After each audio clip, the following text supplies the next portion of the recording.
जय जिनेंद्र। आज के इस वीडियो में हम तत्वार सूत्र का जो तीसरा अध्याय है उसका अर्थ देखेंगे, है ना। हमारी हमारी जो है सीरीज़ चल रही है जिसमें हम दो अध्याय का तो अर्थ देख चुके हैं। ये हम आज जो है तीसरे अध्याय का अर्थ देखेंगे। इस तीसरे अध्याय के अंदर आचार्य श्री उमा स्वामी जी महाराज ने जो है अधोलोक का वर्णन किया है। साथ में इसी के अंदर मध्य लोक का भी बहुत अच्छा वर्णन हमें मिलेगा और साथ ही मनुष्य और तिर्यंचों की उत्कृष्ट और जघन्य आयु कितनी होती है इसकी भी नॉलेज हमें इस अध्याय से मिलती है। तो ये अध्याय हमें बहुत अच्छे से इसको समझना है, इसको सुनना है और जैसा वर्णन हमें जो है मतलब इस लोक में अधोलोक कैसा है और मध्यलोक कैसा है, कितने द्वीप और समुद्र हैं और क्या क्या हैं, तो वो सब चीज़ें हमारी जो क्यूरियोसिटी है वो सब जानने की, वो हम इस अध्याय के माध्यम से हमारी शांत होती है। तो आइए हम इसको शुरू करते हैं। तो सबसे पहले जो है अधोलोक का वर्णन चालू होता है। अधोलोक के अंदर 7 पृथ्वियाँ यानी कि 7 नरक हैं। तो 7 नरक जो है वो 7 पृथ्वियों में है। तो उन पृथ्वियों के नाम क्या क्या हैं पहले सूत्र में वो बताया गया है। रत्न शर्करा बालुका पंक धूम तमो महातमः प्रभा भूम्यो घनाम्बु वाताकाश प्रतिष्ठा सप्ताधो ध, है ना। तो अब यहाँ पे जो प्रभा शब्द है वो हमें सब पृथ्वियों के साथ लगाना है। तो पहली आ गई रत्न प्रभा, शर्करा प्रभा, बालुका प्रभा, पंक प्रभा, धूम प्रभा, तमो प्रभा, महातम प्रभा। ये भूम्यः यानी ये भूमियाँ, सप्त यानी 7 हैं, है ना।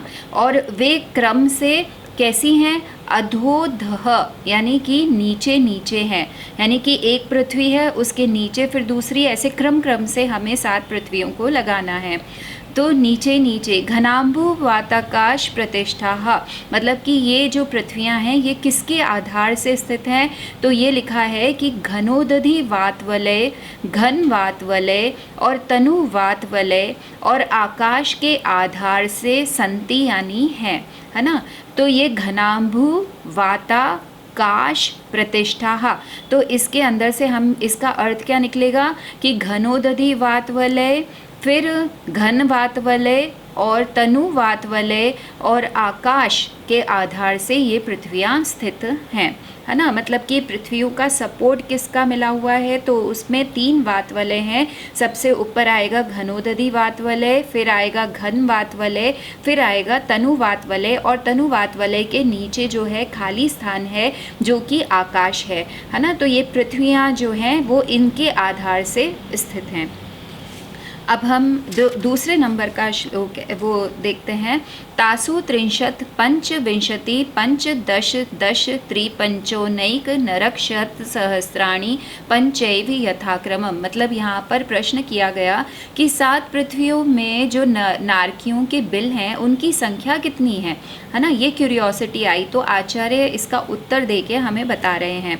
वो क्या कह रहे हैं? तासु यानी कि उन पृथ्वियों में, यथाक्रमम यानी क्रम क्रम से, 30 यानी 30 शत सहस्राणी, यहाँ पे हमको शत सहस्राणी सबके साथ लगाना है, हर संख्या के साथ में हमको लगाना है ना। तो क्रम से 30 शत सहस्राणी यानी 30 लाख, 30 यानी 30 होता है, शत सहस्राणी यानी लाख होता है। तो 30 लाख, पंचविंशति यानी 25 लाख, पंचदश यानी 15 लाख, दश यानी कि 10 लाख, त्रि यानी 3 लाख, पंचोनैक यानी 5 कम 1 लाख, च और पंच एव यानी 5 ही नरक बिल हैं। जो 7वें नरक में है उसमें केवल 5 ही बिल हैं, है ना।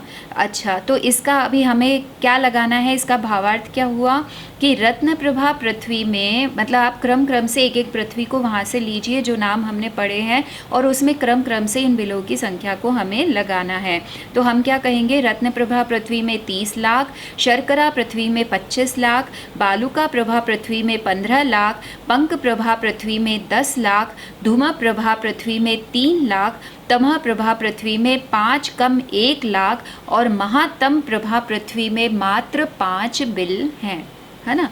तो आइए अब हम तीसरा नंबर का वो देखते हैं, तीसरे नंबर का सूत्र हम देखते हैं। तो इसमें पूछा गया कि नारकियों को दुख कौन कौन से हैं, मतलब वहाँ पे जो नारकी रहते हैं उनको कौन कौन से दुख होते हैं। तो नारका नित्याशुभ तरलेश्या परिणाम देह वेदनिया विक्रिया, है ना। नारकी जीव हमेशा ही कैसे होते हैं, नित्या यानी कि हमेशा ही, अशुभतर लेश्या यानी अशुभ लेश्या, परिणाम यानी अशुभ परिणाम, सबके साथ अशुभ लगाना है हमें। तो अशुभ लेश्या, अशुभ परिणाम, अशुभ देह, अशुभ वेदना और अशुभ विक्रिया के धारक होते हैं, है ना। यानी कि उनका जो है लेश्या भी अशुभ होती है, उनके परिणाम भी अशुभ होते हैं, उनका शरीर यानी रूप भी कैसा है, शरीर भी कैसा है, अशुभ है, वेदना कैसी होती है, अशुभ, और विक्रिया कैसी करते हैं, वो भी अशुभ करते हैं, कोई भी शुभ विक्रिया वहाँ पर नहीं होती है। अब चौथे नंबर का सूत्र देखते हैं कि यहाँ पे प्रश्न किया गया कि नारकियों में जो है क्या पारस्परिक दुख होता है, क्या वो परस्पर एक दूसरे को दुख देते हैं। तो यहाँ पर लिखा है परस्परोदीरित दुखाः, यानी नारकी जीव परस्परोदीरित दुखाः यानी आपस में एक दूसरे को दुख देते हैं, है ना। वहाँ पे दुख किन से मिलता है, तो एक तो वो आपस में भी एक दूसरे को दुख देते हैं। अब जो पांचवें नंबर का सूत्र है उसमें प्रश्न आता है कि नरकों में यहाँ चौथे सूत्र में आपको विशेष रूप से यह समझना है कि नरकों में भयानक दुख और चीर फाड़ होने पर भी असमय में मृत्यु नहीं होती है, क्योंकि वहाँ पे अकाल मरण नहीं होता है। यानी कि नरकों में इतना सारा दुख है तो नारकी ये सोच सकते हैं कि हम भी जीव घात कर लें, आत्मघात कर लें, तो हमें यहाँ के दुखों से छूट जाएंगे, लेकिन ऐसा नहीं होता है, क्योंकि वहाँ पर जो है अकाल मरण संभव नहीं है, इसलिए वहाँ पे असमय में मृत्यु नहीं होती है। यदि एक नारकी दूसरे नारकी के शरीर का घात भी करता है तो उसका शरीर पुनः पारे के समान जुड़ जाता है, ठीक है। तो अब पांचवें नंबर का सूत्र में कहते हैं कि नरकों में असुर कुमार देव क्या करते हैं, क्या करते हैं, मतलब असुर कुमार जाति के देव होते हैं, वो नरकों में क्या करते हैं। तो यहाँ पे लिखा है पांचवें नंबर के सूत्र में संक्लिष्टा सूरोदिरित दुखाश्च प्राक चतुर्थ्याः, च मतलब और, चतुर्थ्याः प्राक यानी कि चतुर्थ्या प्राक का क्या मतलब हुआ कि चौथी पृथ्वी से पहले, अर्थात हम इसको कह सकते हैं कि तीसरी पृथ्वी पर्यंत, यानी तीसरी पृथ्वी के नारकी, है ना। ते यानी वे नारकी संक्लिष्ट असुर यानी संक्लेश परिणाम वाले असुर जाति के देवों के द्वारा उदीरित यानी उत्पन्न किया गया है दुखा यानी दुख, जिनको ऐसे भवंती होते हैं, है ना। अर्थात तीसरे नरक तक जाकर अम्बावारिश जाति के असुर कुमार जो देव होते हैं उन्हें क्या करते हैं, नारकियों को, उनको पूर्व भव के बैर का स्मरण दिला करके वो आपस में लड़ाते हैं, है ना, और उन्हें दुखी देखकर वो प्रसन्न होते हैं। इनके इसी प्रकार की कषाय का उदय होता है। तो ये कषाय का उदय किन लोगों के होता है जनरली, जैसे अगर हम यहाँ के इस भव में यदि हम लोगों को लड़ता हुआ देखकर, लोगों को लड़ाकर अगर हमें प्रसन्नता का अनुभव करते हैं तो हमारे लिए इन्हीं नरक गति का जो है बंद होगा, और मतलब हम लोग जो है यही तरह के देव होंगे, और वहाँ जाकर के भी हम जो है नारकियों को आपस में लड़ाकर और हमें जो है सुख साता का अनुभव करेंगे, है ना। तो वहाँ पे भी हम पाप का ही अर्जन करते हैं। तो यहाँ पर क्या लिखा है कि अम्बावारिश जाति के जो असुर कुमार देव होते हैं वो तीसरी पृथ्वी तक के नारकियों को आपस में पूर्व जन्म का बैर भाव याद दिला करके आपस में लड़ाते हैं, और वो स्वयं जो है उससे खूब प्रसन्न होते हैं। अब छठे नंबर के सूत्र में कहा गया है कि नारकियों की उत्कृष्ट आयु कितनी होती है। तो यहाँ पे उत्तर देते हैं तेष्वेक त्रिसप्त दश सप्तदश द्वाविंशति त्रयस्त्रिंशत् सागरोपमा सत्वानां परा स्थितिः, यानी तेषु यानी नरकों में सत्वानाम नारकी जीवों की परास्थिति यानी उत्कृष्ट आयु क्रम से एक सागरोपम यानी एक सागर, यहाँ पे सागरोपम हमें सबके साथ लगाना है, तो एक सागरोपमा यानी एक सागर, त्रिसागरोपमा यानी 3 सागर, सप्त सागरोपमा यानी 7 सागर, 10 सागरोपमा यानी 10 सागर, सप्तदश सागरोपमा यानी 17 सागर, द्वाविंशति सागरोपमा यानी 22 सागर और 63 सागरोपमा यानी 33 सागर है। यहाँ पे हमें क्रम से जो है ये आयु लगानी है। तो जो पहले नरक की जो है उत्कृष्ट आयु जो है वो 1 सागर, फिर 3 सागर, फिर 7 सागर, फिर 10 सागर, फिर 17 सागर, फिर 22 सागर और सबसे लास्ट में 7वें नरक की कितनी आयु आती है? 33 सागर, है ना। अच्छा, फिर 7वें नंबर के सूत्रों को हम देखते हैं। उसमें पूछा गया है कि द्वीप मतलब अब यहाँ से 7वें नंबर के सूत्र से जो है मध्य लोक का वर्णन चालू होता है। मध्य लोक यानी जहाँ पर मनुष्य और तिर्यंच रहते हैं। तो यहाँ पे पूछते हैं कि यहाँ मध्य लोक के द्वीप और समुद्रों के नाम क्या क्या हैं, है ना। यहाँ पे कौन कौन से द्वीप और समुद्र हैं, तो बताते हैं कि जम्बू द्वीप लवणो दादेह शुभ नामानो द्वीप समुद्राह, यानी इस मध्य लोक में शुभ नामानः यानी अच्छे अच्छे नाम वाले जम्बू द्वीप लवणो दादेह द्वीप समुद्राह, जम्बू द्वीप आदि द्वीप और लवण समुद्र आदि समुद्र संति यानी हैं, है ना। यहाँ पे जो है मध्य लोक पे असंख्यात द्वीप और समुद्र होते हैं। तो इन्होंने पहले द्वीप का नाम बता दिया और पहले समुद्र का नाम बता दिया और साथ में कहा कि इसी तरह के अच्छे अच्छे नाम वाले और भी द्वीप और समुद्र होते हैं।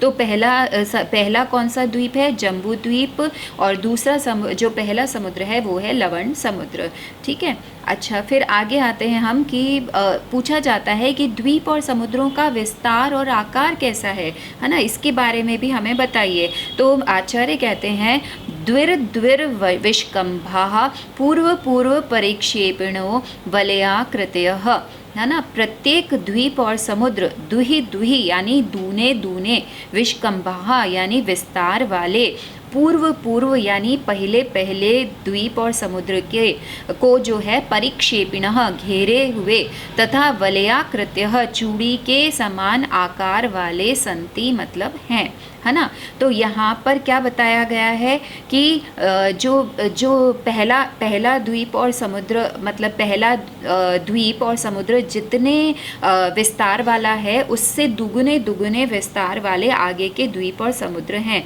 तो कैसे लगाएंगे हम इसको कि जम्बू द्वीप जो है वो 1 लाख विस्तार वाला है ना। तो जो लवण समुद्र है वो कितना हो जाएगा? वो उससे दुगना माना जाएगा, तो 2 लाख हो गया। फिर नेक्स्ट जो द्वीप आता है वो 4 लाख योजन विस्तार वाला है। फिर नेक्स्ट समुद्र आता है वो 8 लाख योजन विस्तार वाला है। उसके नेक्स्ट फिर जो द्वीप आएगा वो 16 लाख योजन विस्तार वाला होगा, और जो तीसरा समुद्र आएगा वो जो है 32 लाख योजन विस्तार वाला है। इसी तरह से क्रम से आगे के द्वीप और समुद्रों का विस्तार हमें लगा लेना चाहिए, ठीक है। तो अब आते हैं हम, फिर प्रश्न किया कि जम्बूद्वीप का विस्तार और आकार कैसा है, मतलब जो जम्बूद्वीप है उसका कैसा आकार और विस्तार है। जम्बूद्वीप यानी पहला द्वीप। तो उसके लिए आचार्य कहते हैं तन्मध्ये मेरुनाभिर्वृत्तो योजन शत सहस्र विष्कम्भो जम्बूद्वीपः, यानी तन्मध्ये उन सब द्वीप और समुद्रों के बीच में मेरु नाभि यानी सुदर्शन मेरु है। वो कैसा है? नाभि जिसकी है, मतलब कि बीच सेंटर में है ऐसा। तथा वृत्तः, और कैसा है वो जम्बूद्वीप? थाली के समान गोल। योजन शत सहस्र विष्कम्भः 1 लाख योजन विस्तार वाला जम्बूद्वीपः। तो जम्बूद्वीप अस्ति मतलब है ना। अच्छा, फिर उसके बाद में पूछा गया कि आगे और क्षेत्र कौन कौन से हैं वहाँ पर जम्बूद्वीप के अंदर जो है कौन कौन से क्षेत्र हैं उनके नाम बताइए। तो बोलते हैं भरत हेमवत हरि विदेह रम्यक हैरण्यवत ऐरावत वर्षाः क्षेत्राणि। जम्बूद्वीप में भरत हेमवत हरि विदेह रम्यक हैरण्यवत और ऐरावत ये 7 क्षेत्र हैं, है ना। यहाँ पर उन्होंने हमको जम्बूद्वीप के क्षेत्रों का नाम बता दिया। अब इसके बाद में सूत्र आता है जिसमें पूछा गया कि क्षेत्रों का विभाग किसके द्वारा किया गया, मतलब ये डिवीजन किसके द्वारा किया गया। तो उन्होंने तो आचार्य हमें 6 कुलाचलों के नाम बताते हैं। 6 कुलाचल यानी कि पर्वत जिन्होंने कि इसको डिवीजन करा है, वो कौन कौन से हैं। तद विभाजिनः पूर्व परायता हिमवन महाहिमवन निषद नील रुक्मी शिखरिणो वर्षधर पर्वताः।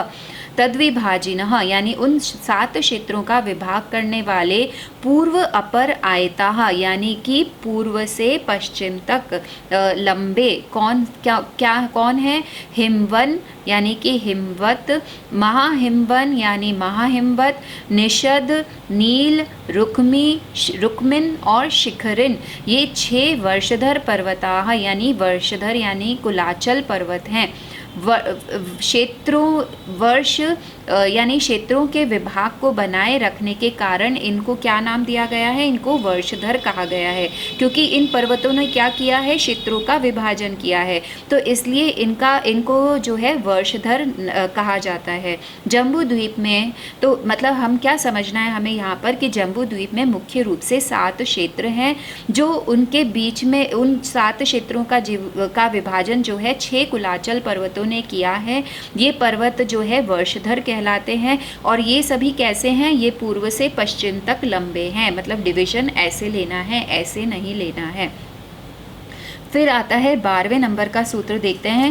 यहाँ पे पूछा गया कि इन कुलाचलों का वर्ण कैसा है, ये किस रंग के हैं। तो हेमार्जुन तपनीय वैडूर्य रजत हेम मयाह, ये पर्वत क्रम क्रम से हेम यानी सुवर्ण, अर्जुन यानी चांदी, तपनीय यानी तपाए हुए सुवर्ण, वैडूर्य यानी वैडूर्य नीलमणि, रजत यानी चांदी, हेममया यानी सुवर्ण के समान वर्ण वाले संति मतलब हैं, है ना। तो यहाँ पे उन 6 कुलाचल पर्वतों का वर्ण बताया है कि वो कौन कौन से रंग के हैं। तो इनको क्रम क्रम से लगा लेना है हमें कि पहला जो पर्वत है वो सुवर्ण के रंग का है, दूसरा चांदी, तीसरा तपाए हुए सुवर्ण के समान, फिर उसके बाद में जो है नीलमणि के समान, फिर चांदी के समान और फिर सुवर्ण के समान है, वर्ण वाला है। अच्छा, फिर उसके बाद में पूछते हैं कि पर्वतों की विशेषता क्या क्या है, इन पर्वतों की भी क्या कोई विशेषता है। तो बोलते हैं आचार्य मणि विचित्र पार्श्वा ऊपरी मूल्ये च तुल्य विस्ताराः, ये पर्वत मणि विचित्र पार्श्वाः यानी कि जो दोनों पार्श्व भाग हैं, इसके जो फ्रंट भाग हैं, फ्रंट और बैक पार्ट जो है वो पार्श्व यानी बाजुओं में तरह तरह की मणियों से खचित, ऊपरी मूले च ऊपर नीचे और मध्य में ये तुल्य विस्तार वाले हैं, यानी बराबर विस्तार वाले हैं। जैसे पर्वत हमें अभी देखने को मिलते हैं ऐसे नहीं है, वो सेम विस्तार से है, बीच में भी सेम विस्तार है उसका, बीच में भी सेम है और ऊपर से भी सेम है, तो एक वॉल की जैसे आप उसको समझ सकते हैं, ऐसे हैं, है ना। फिर उसके बाद में पूछा जाता है कि पर्वतों पर स्थित तालाबों के नाम क्या क्या हैं। तो लिखते हैं पद्म, महापद्म, तिगिंच, केशरी, महापुंडरीक, पुंडरिका, हृदास, तेषाम ऊपरी यानी उन पर्वतों के ऊपर क्रम क्रम से पद्म, महापद्म, तिगिंच, केशरिन, महापुंडरीक और पुंडरीक ये जो है 6 तालाब हैं। यानी कि उन जो पर्वत हैं 6 कुलाचल पर्वत वो ऐसे समान विस्तार वाले हैं। तो एक ऊपर जो है फ्लैट सरफेस आ गया, तो वो जो फ्लैट सरफेस है वहाँ पर जो है तालाब हैं, प्रत्येक जो पर्वत के ऊपर तालाब बने हुए हैं, तो उन तालाबों के नाम हमें यहाँ पर बताए गए हैं। तो ये तालाब की संख्या भी कितनी हो गई, 6 हो गई। फिर नेक्स्ट में पूछते हैं कि प्रथम तालाब की लंबाई और चौड़ाई कितनी है। तो आचार्य उत्तर देते हैं प्रथमो योजन सहस्रायामस्तदर्धविष्कम्भो हृदः, यानी प्रथम हृदय पहला जो पद्म नाम का तालाब है, योजन सहस्रामासः यानी 1000 महायोजन लंबा, और तदर्ध विष्कम्भः लंबाई से आधा 500 महायोजन चौड़ा, विद्यते यानी है। यानी कि प्रथम जो तालाब है वो 1000 महायोजन तो लंबा है, और उसकी जो महायोजन तो लंबा है, और जो उसका चौड़ाई है वो जो है वो 500 महायोजन है। तो इसमें 2000 कोस का एक महायोजन हमें लेना है ना। अच्छा, फिर उसके बाद में पूछते हैं कि प्रथम तालाब की गहराई कितनी है, यानी आपने लंबाई और चौड़ाई तो बता दी, लेकिन वो गहरा कितना है। तो आचार्य उत्तर देते हैं 10 योजनावगाह, 10 योजनावगाह, यानी पहला जो तालाब है वो 10 महायोजन गहरा है ना।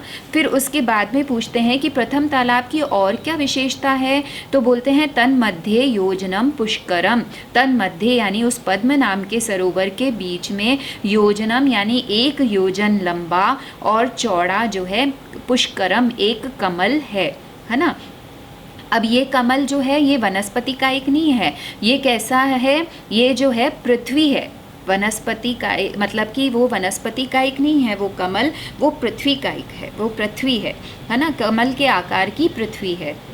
अच्छा, फिर आता है कि पूछा कि द्वितीयादि तालाबों और कमलों का विस्तार कैसा है, क्या वो भी सेम है। तो आचार्य उत्तर देते हैं तद द्विगुण द्विगुणा हृदः पुष्कराणी च, यानी हृदय पुष्कराणी च यानी आगे के जो तालाब और कमल हैं वो क्रम क्रम से तद द्विगुण द्विगुणाः, यानी कि जो प्रथम तालाब से तथा उसके कमलों से दूने दूने विस्तार वाले हैं, है ना। जो आगे आगे के जो तालाब हैं और कमल हैं वो दूने दूने विस्तार वाले हैं। दूने दूने का क्रम हमें कहाँ तक लगाना है, वो हमें बस तीसरे तालाब तक ही लगाना है। उसके आगे के जो 3 तालाब और 3 कमल दक्षिण के तालाबों के कमलों के समान विस्तार वाले होंगे, यानी कि जो बीच में आपको केवल जो है तीसरे तालाब तक ये दूना दूना करना है। उसके बाद में फिर वापस से उसको कम करते जाना है। तो क्या होगा कि उधर की तरफ के जो कमल और तालाब आएंगे उनका विस्तार इधर के कमल और उनके तालाब के विस्तार के समान सेम हो जाएगा, है ना। तो दक्षिण और उत्तर के जो है तालाब और कमलों का विस्तार ऑलमोस्ट सेम आएगा। अच्छा, फिर आता है कि ये क्वेश्चन करा गया कि कमलों पर निवास करने वाली देवियाँ कौन कौन सी हैं, मतलब उन कमलों पर कौन रहता है। तो यहाँ पे लिखते हैं तन निवासिन्यो देव्यः श्री री धृति कीर्ति बुद्धि लक्ष्म्यः पल्योपम स्थितयः ससामानिक परिषदकाः। पल्योपम स्थित है यानी एक पल्ले की आयु वाली तथा ससामानिक परिषदकाः, यानी सामानिक और परिषद जाति के देवों से सहित श्री री धृति कीर्ति बुद्धि लक्ष्म्यः, श्री ध्री धृति कीर्ति बुद्धि और लक्ष्मी नामक देवियाँ क्रम से तन्निवासिन्यः उन सरोवरों के कमलों पर निवास करती हैं, है ना। उन जो देवियाँ वहाँ पर निवास करती हैं उनकी आयु कितनी है वो बता दी गई है कि एक पल्ले की आयु वाली हैं तथा सामानिक और पारिषद जाति के देवों के साथ में रहती हैं, है ना। और उनके देवियों के नाम बता दिए गए हैं श्री ध्री धृति कीर्ति बुद्धि और लक्ष्मी, है ना। तो ये क्रम क्रम से हमें हर एक तालाब पर जो है लगाना है ना। अच्छा, फिर ये जो इसमें विशेषता क्या है कि ये जो 6 प्रकार की देवियां हैं ये सामानिक और पारिषद जाति के देवों के साथ रहती हैं और इनकी एक जो है एक पल्ले की आयु होती है। अच्छा, अब उसके बाद में पूछते हैं कि 14 महानदियों के नाम क्या हैं, है ना। तो गंगा सिंधु रोहिद्रो हितासा हरिधरिकांता सीता सीतोदा नारी नरकांता सुवर्ण रूप्यकुला रक्ता रक्तोदाह सरिस्तन मध्यगाह। गंगा सिंधु रोहित रोहितास्या हरित हरिकांता सीता सीतोदा नारी नरकांता सुवर्ण कुला रूप्यकुला रक्ता रक्तोदा, ये 14 नदियाँ जम्बू द्वीप के 7 क्षेत्रों के बीच में बहती हैं। यानी कि यहाँ पर नदियों के नाम बताए हैं जो कि इन क्षेत्रों में बहती हैं। फिर पूछते हैं कि पूर्व की ओर बहने वाली कौन सी नदियां हैं। मतलब कि इसमें एक नदी तो जो है वो पूर्व की ओर बहती है, एक पश्चिम की ओर बहती है। तो यहाँ पे आचार्य से प्रश्न किया गया है कि पूर्व की ओर बहने वाली नदियां कौन कौन सी हैं। तो आचार्य उत्तर देते हैं द्वयोः पूर्वाः पूर्वगाः, द्वयोः यानी गंगा सिंधु इत्यादि जो हमने जोड़े बताए हैं नदियों के, उसमें से जो पहले पहले यानी पूर्वाह यानी जो पहली पहली नदी है वो पूर्वगा पूर्व के समुद्र की ओर जाती हैं। अर्थात हमें क्या लगाना है, यहाँ पे हमने जो है 14 नदियों के नाम देखे थे ना, तो उसमें से जो पहली पहली नदी है यानी कि गंगा सिंधु में से गंगा लेनी है हमें, रोहितास्या में से रोहित लेनी है, हरित, सीता, नारी, सुवर्णकुला और रक्ता, ये जो 7 नदियां हैं ये सब पूर्व समुद्र में जाकर के मिलती हैं। अच्छा, फिर पूछा कि पश्चिम की ओर बहने वाली नदियां कौन कौन सी हैं। तो आचार्य उत्तर देते हैं शेषास्त्व परगाह यानी शेषाह, प्रत्येक जोड़े के साथ जो दूसरी नदी जो बची है वो अपरगाह यानी पश्चिम की ओर जाती है। अर्थात अब कैसे लगाएंगे कि गंगा सिंधु में से सिंधु नदी, रोहितास्या में से रोहितास्या नदी, हरिकांता, सीतोदा, नरकांता, रुप्यकुला और रक्तोदा, ये 7 नदियां जो हैं वो पश्चिम समुद्र में जाकर के मिलती हैं, है ना। फिर आगे जो है क्वेश्चन करा कि महानदियों की क्या और भी सहायक नदियां होती हैं। तो यहाँ पर आचार्य उत्तर देते हैं 14 नदी सहस्र परिवृता गंगा सिंधवाद्यो नद्यः, गंगा सिंधवाद्यो नद्यः, गंगा और सिंधु आदि नदियों के युगल 14 नदी सहस्र परिवृता यानी 14,000 सहायक नदियों से घिरे हुए हैं। यानी कि जो गंगा और सिंधु आदि जितनी भी नदियां हैं, ये युगल रूप से जो नदियां हैं, इनकी जो है 14,000 सहायक नदियां हैं। सहायक नदियों का क्रम भी जो है हमें विदेह क्षेत्र तक आगे आके के युगलों, मतलब कि हमें जो है विदेह क्षेत्र तक ये दुगनी होती जाएंगी। यानी कि जो पहले ग्रुप की जो नदियां हैं 14,000, तो दूसरे वाले में उससे डबल हो जाएंगी, 28,000 हो जाएंगी, है ना। फिर उससे आगे वाले में 56,000 हो जाएगी, फिर उसके आगे आने वाले में 1,12,000 हो जाएगी। फिर बस ये क्रम हमें यहीं तक लगाना है। इसके बाद में हमें इसको वापस से जो है वापस से 1,12,000 लेना है, फिर 56,000, फिर 28,000, फिर 14,000 पे हम वापस आ जाएंगे। ठीक है, तो इस तरीके से हमें इसको लगाना है। तो सहायक नदियों के क्रम भी विदेह क्षेत्र तक आगे के युगलों में पूर्व के युगलों से दूना है और उत्तर के 3 क्षेत्रों में दक्षिण के 3 क्षेत्रों के समान जानना है ना। फिर फिर क्वेश्चन आता है कि भरत क्षेत्र का कितना विस्तार है। मतलब हमने जो क्षेत्र बताए हैं 7 क्षेत्र, उसमें से पहला क्षेत्र था भरत क्षेत्र। तो यहाँ पे पूछते हैं कि भरत क्षेत्र का विस्तार कितना है।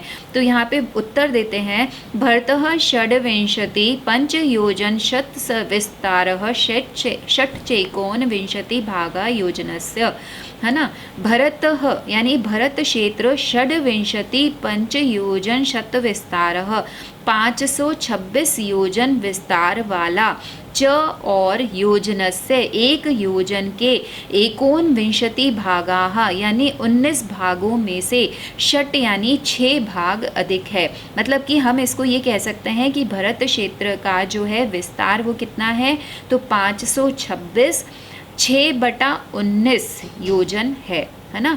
526 6/19 योजन है। फिर क्वेश्चन किया कि द्वितीयादिक क्षेत्रों और पर्वतों का कितना विस्तार है। तो आचार्य उत्तर देते हैं तद द्विगुणा विस्तारा वर्षधर वर्षा विदेहांताः यानी विदेह क्षेत्र पर्यंत तक, वर्षधर पर्वताः यानी पर्वत और क्षेत्र द्विगुणाः भरत क्षेत्र से दूने विस्तार वाले हैं। आगे प्रश्न ये आता है कि विदेह क्षेत्र से आगे के पर्वत और क्षेत्रों का विस्तार कितना है। आपने जो है जम्बू द्वीप तक का तो क्षेत्र और पर्वतों का विस्तार बता दिया, लेकिन जो विदेह क्षेत्र से आगे के पर्वत और क्षेत्र हैं उनका कितना विस्तार है। तो आचार्य उत्तर देते हैं उत्तरा दक्षिण तुल्याः।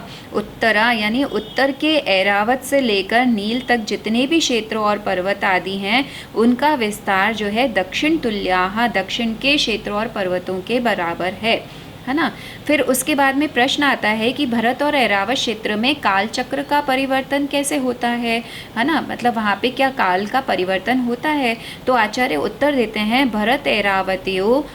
भरतैरावत्योर वृद्धि रासौ षट सम्याभ्याम उत्सर्पिण्यवसर्पिणीभ्याम, है ना। षट समयाभ्याम यानी 6 कालों से युक्त उत्सर्पिणी अवसर्पिणीभ्याम, उत्सर्पिणी और अवसर्पिणी के द्वारा भरत ऐरावत्यो, भरत और ऐरावत क्षेत्र में वृद्धि रासो, जीवों की आयु, ऊंचाई, भोगोपभोग, संपदा और सुख आदि में जो है घटती बढ़ती हो जायते, मतलब होती रहती है। अब यहाँ पे क्या बताया है कि भरत और ऐरावत जो क्षेत्र हैं, हमने 7 क्षेत्र पढ़े थे, उसमें से जो भरत और ऐरावत जो क्षेत्र है वहाँ पर जो है 6 कालों से युक्त उत्सर्पिणी और अवसर्पिणी जो है के द्वारा वहाँ पर जो है क्या होता है, जो जीवों की आयु होती है, वहाँ पे जो उनको भोगोपभोग की सामग्री मिलती है, जो सुख है वो सब घटता बढ़ता रहता है ना। तो इसका जो डिटेल है वो आप अन्य बुक से जान सकते हैं, क्योंकि अभी हम यहाँ पर लेंगे तो बहुत ज़्यादा विस्तार हो जाएगा, है ना। तो आप कहीं और से इस जो उत्सर्पिणी और अवसर्पिणी काल के बारे में मैंने एक वीडियो भी डाल रखा है, तो आप जो है उसको वहाँ से समझ सकते हैं, ठीक है। अच्छा, अब आता है क्वेश्चन करा कि अन्य भूमियों की काल व्यवस्था कैसी है। तो आचार्य उत्तर देते हैं ताभ्याम परा भूमियोवस्थितः, ताभ्याम यानी उन भरत और ऐरावत क्षेत्र से अपराह यानी कि अन्य भूम्यः यानी कि क्षेत्र अवस्थितः यानी कि घटती बढ़ती रहित यानी एक समान भवंती होते हैं, यानी कि वहाँ पर जो है काल का परिवर्तन नहीं होता है, वहाँ पे काल की हानि वृद्धि नहीं होती है। अब हेमवत और यहाँ पे विशेष हमें क्या समझना है कि हेमवत और हिरण्यवत क्षेत्र में जो है हमेशा तीसरा काल रहता है, हरि और रम्य क्षेत्र में दूसरा काल रहता है, और देवकुरु और उत्तर कुरु जो विदेह के अंदर ही एक पार्ट आता है उस क्षेत्र में हमेशा पहले काल के समान जो है काल रहता है ना। अच्छा, फिर आता है कि हेमवत आदि क्षेत्रों में आयु कितनी होती है ना। तो क्वेश्चन है ये। तो अब आयु की बात चल रही है, तो बोलते हैं 1 2 3 पल्योपम स्थितयो हेमवतक हारिवर्षक दैव कुर्वकाः, यानी कि हेमवत क्षेत्र, हरि क्षेत्र और देवकुरु जो विदेह क्षेत्र के अंदर ही आता है, वहाँ के निवासी जो मनुष्य और तिर्यन जो हैं उनकी आयु क्रम से लगाना है। 1 2 3 पल्योपम यानी कि पल्य की स्थित्यः यानी स्थिति भवती यानी होती है। तो हमें क्या लगाना है यहाँ पर कि हेमवत क्षेत्र के प्राणियों की स्थिति कितनी होगी, 1 पल्य प्रमाण होती है। हरिवर्ष क्षेत्र के प्राणियों की स्थिति 2 पल्य प्रमाण होती है, और देवकुरु क्षेत्र के प्राणियों की स्थिति 3 पल्य प्रमाण होती है। अच्छा, फिर प्रश्न करते हैं कि हिरण्यवत आदि क्षेत्रों में आयु कितनी है। तो लिखा है तथोत्तराः, उत्तर के क्षेत्रों में के मनुष्य और तिर्यंचों की आयु भी जो है वो हेमवत आदि क्षेत्रों के मनुष्य और तिर्यंचों के समान ही होती है, यानी कि उत्तर कुरु में आयु आदि देवकुरु के समान होगी, रम्य क्षेत्र में हरिवर्ष के समान होगी, और हिरण्यवत में हेमवत के समान होगी। आपको क्या करना पड़ेगा कि आप एक कॉपी लीजिए, उस कॉपी के अंदर जैसे जैसे हमने सूत्र पढ़ाए हैं उसी के अकॉर्डिंग जो है एक चार्ट बनाते जाइए, और उस चार्ट से जो है आप ये सब चीज़ों को कोरिलेट करिए, तो आपको जो है इसका दिमाग में जो है पूरा अच्छा क्लियर पिक्चर आ जाएगा, है ना। यूँ अगर आप इसको समझेंगे तो आपको बहुत कंफ्यूजिंग लगेगा, लेकिन अगर आप एक कॉपी लेकर के और सब क्षेत्रों के नाम लिखिए, वहाँ मतलब सारे पर्वतों के नाम लिखिए, फिर कौन से में कितनी आयु है, क्षेत्रों का विस्तार कितना है, वो भी क्रम से लिखेंगे तो आपको जो है एक अच्छे से उसको आप एनालाइज कर पाएंगे, है ना। तो हमने जो है यहाँ पर आयु भी हमने जो है देख ली। अच्छा, फिर उसके बाद में आता है कि विदेह क्षेत्र में आयु कितनी है ना। तो विदेह क्षेत्र में कितनी आयु है। विदेहेषु संख्ये कालाः, यानी कि विदेह क्षेत्र में मनुष्य और तिर्यंचों की आयु संख्येय कालाः यानी संख्यात वर्ष की होती है ना। तो जो विदेह क्षेत्र में है वहाँ के जो मनुष्य और तिर्यंच हैं उनकी आयु संख्यात वर्ष की होती है। फिर क्वेश्चन किया कि भरत क्षेत्र का विस्तार कितना है, तो बोलते हैं भरतस्य विष्कम्भो जम्बूद्वीपस्य 90% यानी भरतस्य विष्कम्भः, भरत क्षेत्र का विस्तार जम्बूद्वीपस्य, जम्बूद्वीप के 90% 190वां भाग है ना। यानी कि जो ऊपर अभी हमको पहले भी बताया था विस्तार, तो उसी को ही जो हमने पढ़ा था 526 6/19, तो उसी को ही दूसरी तरीके से यहाँ पर बताया है। तो यहाँ पे क्या बोला है कि पूरे जम्बूद्वीप का जितना विस्तार है उसका 190वां भाग जो है वो भरत क्षेत्र का विस्तार है। अच्छा, फिर आता है धातकी खंड द्वीप की रचना कैसी है ना। आपने जो इस जम्बू द्वीप की तो बता दिया, अब जो हमने और भी द्वीप और समुद्र पढ़े थे तो उस धातकी खंड द्वीप जो दूसरे नंबर का द्वीप है उसकी रचना कैसी है, तो बताते हैं द्विधातकी खंडे। धातकी खंड नामक दूसरे द्वीप में जो है क्षेत्र कुलाचल, मेरू, नदी आदि वो सब जो है वो जम्बू द्वीप से दूने दूने हैं। यानी कि जम्बू द्वीप में जब एक क्षेत्र बताए थे तो धातकी खंड में जो है वो दो क्षेत्र दो हो जाएंगे। जैसे कि जम्बू द्वीप में एक नाभि में सुदर्शन मेरू था तो वहाँ पर जो है 2 मेरू हो जाएंगे, तो 2 मेरू हो जाएंगे। यहाँ पर 7 क्षेत्र थे तो वहाँ पे 14 क्षेत्र हो जाएंगे। यहाँ पर 6 पर्वत थे, कुलाचल पर्वत, तो वहाँ 12 पर्वत हो जाएंगे, है ना। यहाँ पर जो है 6 तालाब थे तो वहाँ पे 12 तालाब हो जाएंगे। यहाँ पे 14 नदियाँ थीं तो वहाँ पे 28 नदी हो जाएंगी। इन सब के नाम जो है वो नाम वही हैं जो कि जम्बू द्वीप में हैं। केवल जो है मेरू और पर्वतों के नाम जो है मेरू जो है वो उनके नाम भिन्न हैं। ये मेरू हम पढ़ते हैं ना पंच मेरू की, जब भी हम पूजा करते हैं तो एक मेरू तो हो गया सुदर्शन मेरू, फिर होता है विजय अचल, तो ये जो है दूसरे जो द्वीप है उसके ये 2 मेरुओं के नाम हैं, है ना। तो यहाँ पे बस मेरुओं के नाम का डिफरेंस है, बाकी तो जो है सारे नाम जम्बू द्वीप के समान ही हैं। फिर क्वेश्चन करते हैं कि पुष्कर द्वीप कैसा है, यानी कि जो तीसरा नंबर का द्वीप है अब उसके बारे में पूछ रहे हैं कि वो द्वीप कैसा है। पुष्करार्धे च, पुष्कर द्वीप के आधे भाग में भी क्षेत्र और पर्वत आदि की सब रचना जो है जम्बू द्वीप से दूनी दूनी है। अब यहाँ पर क्या बताया है कि जो पुष्करार्ध द्वीप है, जो पुष्करवर द्वीप है, उसको हमें आधा ही लेना है। आधा क्यों लेना है, क्योंकि मनुष्य और तिर्यंच बस आधे भाग तक ही पाए जाते हैं, इसीलिए कहा जाता है कि मनुष्य और तिर्यंचों का निवास 2.5 द्वीप में ही है। तो यानी कि 2.5 द्वीप यानी 2 द्वीप तो पूरे लेने हैं और जो तीसरा द्वीप है वो आधा ही लेंगे। तो यहाँ पर क्या बताया है कि आधे द्वीप में जो है क्षेत्र और पर्वत आदि की सबकी रचना जो है वो जम्बू द्वीप से दूनी दूनी है, जैसे कि धातकी खंड में है, सेम। ठीक है, फिर क्वेश्चन करते हैं कि मनुष्य क्षेत्र कहाँ तक है ना। तो प्रांग मानुष्योत्तरान मनुष्याः, मानुष्योत्तरात प्राग यानी जो मानुष्योत्तर पर्वत है उसके पहले पहले यानी कि 2.5 द्वीप में ही मनुष्याः सन्ति, मनुष्य होते हैं, है ना। ठीक है, फिर उसके बाद में यानी कि जो आधा डिवीज़न हमने पुष्करवर द्वीप का करा था, है ना, वो किससे हुआ, वो मानुष्योत्तर पर्वत से हुआ। और उस मानुष्योत्तर पर्वत के पहले पहले तक ही जो है मनुष्य और मनुष्य पाए जाते हैं, इसीलिए जो है इसको क्या कहा जाता है, मतलब कि एक डिवीज़न है। मनुष्य क्षेत्र जो है वो केवल 2.5 द्वीप तक ही है। फिर क्वेश्चन करते हैं कि मनुष्य के भेद कौन कौन से हैं, यानी मनुष्य कितने प्रकार के होते हैं। तो आचार्य उत्तर देते हैं आर्य, म्लेच्छाश्च, मनुष्य के दो भेद हैं, आर्य और म्लेच्छ।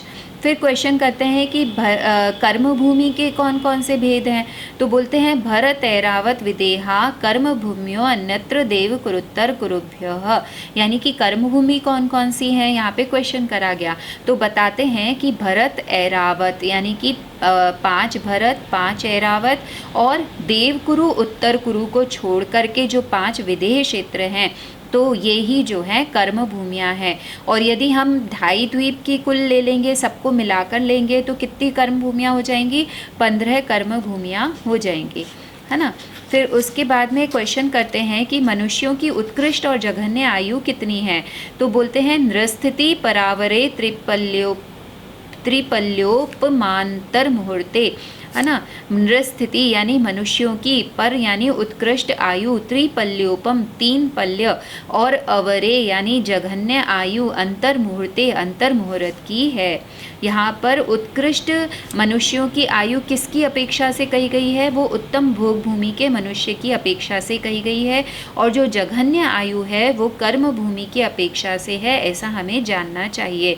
यानी कि जो उत्तम भोग भूमि के मनुष्य हैं उनकी उत्कृष्ट आयु जो है वो कितनी होती है, 3 पल्ले की, और जो कर्म भूमि का जो मनुष्य होता है उसकी जघन्य आयु कितनी हो सकती है, मिनिमम टू मिनिमम वो होती है अंतर मुहूर्त, यानी कि 45 मिनट 48 मिनट 48 मिनट्स लेंगे, है ना। फिर आता है तिर्यंचों की आयु कितनी होती है, तिर्यज्ञो निजानांच, है ना, तिर्यज्ञो निजानांच, तिर्यंचों की भी उत्कृष्ट और जघन्य आयु क्रम से 3 पल्य और अंतर मुहूर्त की है ना। जो तिर्यंच हैं उनकी भी उत्कृष्ट आयु कितनी होगी, 3 पल्ले की, और उनकी जघन्य आयु अंतर मुहूर्त की है ना। इति मोक्ष शास्त्रे 3 अध्याय। नमो नमः।